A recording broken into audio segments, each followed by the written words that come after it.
Game one, we just started, and that was a titanic game. That was unbelievable, and there were great individual performances. Aldridge, of course, and Lillard. Aldridge gets 46 and 18. 46 and 18 in a playoff game.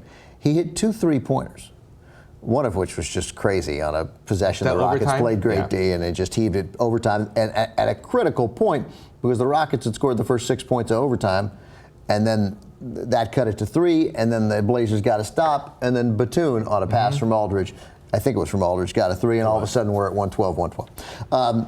He hit 2 threes. He made 3 this season.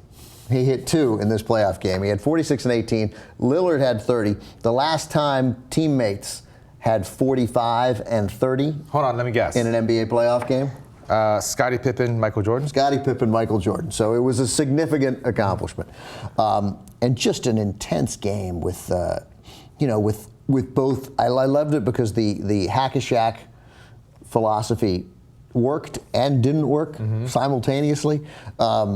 There were a couple of moments where Dwight Howard clearly traveled, but they were fouling him literally every time. So one time he took like 5 steps. I mean, he walked. I mean, literally, he walked, and then you see it. But then on the replay, you see that Lopez, who's 7 feet tall, had a couple of fingers resting on his shoulder and was pulling him. So I think in the end, they probably made the right call.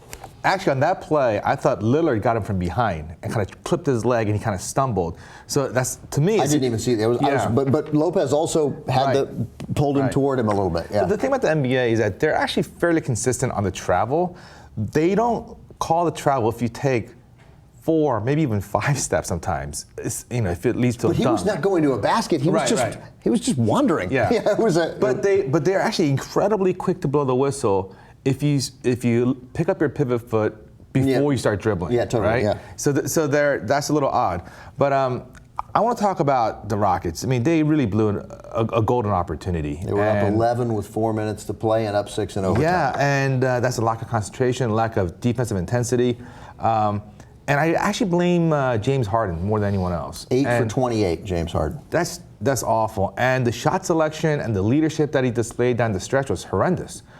So everyone saw the last shot that he took. That was kind of an awkward play that lacked any urgency. He kind of like dribbled down into an awkward spot. He got into the post, and then he stood tall. And we're like 3 seconds, 2 seconds. And I thought, is he even going to shoot? Yeah. He's not even. And you got down there, and I thought, oh, nice job by the Blazers, because I had the Blazers in a bet, and I like the Blazers.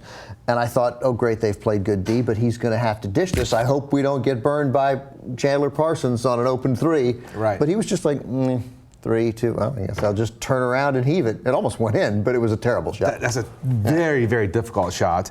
And left no time for a putback. Yeah, right, nothing. Yeah. I mean, it was just and the play that actually annoyed me even more was the possession before, when he took that quick 3 and he missed it. That was not a 3 that he took in rhythm. There's a little bit of a crowd. It was just the whole play looked bad. Lynn took a terrible 3 down the stretch also. Parsons, the Parsons 3 was good. He just didn't make it. He was open. But I hate to play the NBA teams run, and I know why they do it. So you give the ball to your money player, and then you just tell them, all right, just go do something. And to me, that really distinguishes the really good coaches from the bad ones or the mediocre ones, because you should have a set play that comes out, and you should have a second play that you go to if the first play gets stopped by the defense. But just give the guy the ball and say, just go do it. I hate that play. I mean, especially in a situation like that where Lynn was playing well in overtime. He scored a lot of baskets. He was getting to the basket, hit a couple outside shots. They have talented players. They have Parsons, who's also, I think, very, very good. They have Howard. And for Harden to just hold the ball and then take that awful shot. I just think he should have. I don't mind letting him create. I mean, I don't in general, because he's creative. He was not creative on that play.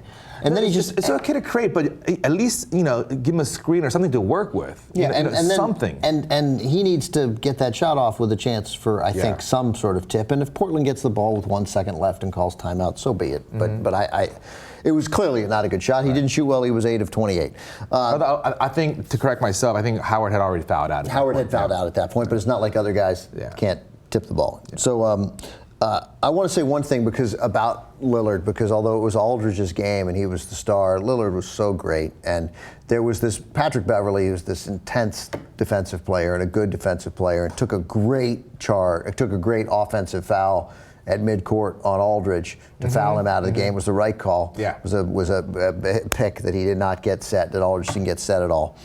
And Lillard just getting to the basket, he's just so good. He explodes through, and he got past Beverley, and Beverley came back and cleanly stripped the ball, almost got the steal. It went out of bounds on Beverley. That was a great play. It was a great play, and you thought, and Portland at that point was down 2, and they need a bucket. And so they come in, and Aldridge is fouled out. Yep. And they come back to Lillard, and he's like, all right, I'm going right at you again. And he went by him again. He went baseline. He put it in. He got fouled and won, hit the free throw. The next time down, he goes to the hoop again, got fouled, made them both again. He just, there was just a fearlessness, oh yeah, that guy got me last night, doesn't matter. I'm going right back at him 5 seconds later. He was fearless, and also he was so poised. Those shots were good, clean shots. Even if he had missed them, those are good shots. Because sometimes you see players, they look rattled, they take bad shots. I mean, he was smooth, totally in control, and he's only a second-year player. So congrats to Lillard. Right. It was his playoff coming out. Yeah, and they have a nice team, and they're fun to watch. Game 2 of that series at Houston on Wednesday. I thought Portland had a slight advantage in that series anyway, and now they clearly do, I think. And so we'll see Game 2 on Wednesday.